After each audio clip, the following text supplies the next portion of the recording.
কি ডিম সিদ্ধ খাবে?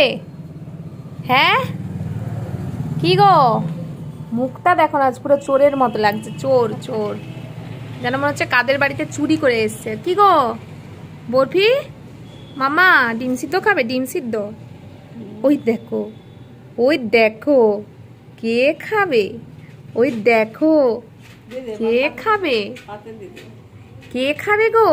আবার ডিমান্ড আছে, বলছে দিলে দাও নাইলে না। কে খাবে? তুমি খাবে ডিম সিদ্ধ? তো তুমি খাবে? হ্যাঁ তুমি খাবে? ওলে মা বলে, তোমাকে যে শিখিয়েছি হাত দিতে হয়, হাত কই তোমার? তোমার হাত দাও। কি গো ও মা, হাত দাও।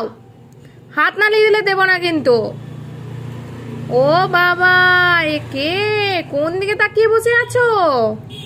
কি গো তাকাও বরফি, এই যে নাটক দেখো, নাটক। হ্যাঁ এখন ডিমান্ড দেখাচ্ছে, ডিমান্ড। এই যে ও হরিপদ, হরিপদ, ও গোবলা বুড়ি, ও গোবলা বুড়ি, এই দেখো কিরকম বদমাইশ। নাও, এই যে দিয়েছি দিয়েছি দিয়েছি দিয়েছি, অত ডিমান্ড দেখিও না। এসো, এই তো দিয়েছি, এই দেখো, এই দেখো, এসো এসো এসো, এই না। তুমি তাও হাত দাওনি কিন্তু, তোমাকে আগে বলেছি হাত। বাবা দেখো, ভাতটা খেতে হবে বলে ভাতটা থেকে বেছে খেয়ে নিল। দেখো বললাম না, ওর মাথায় প্রচুর বুদ্ধি, প্রচুর। ব্যাস ভাতটা দেখে নিল, আর নেই।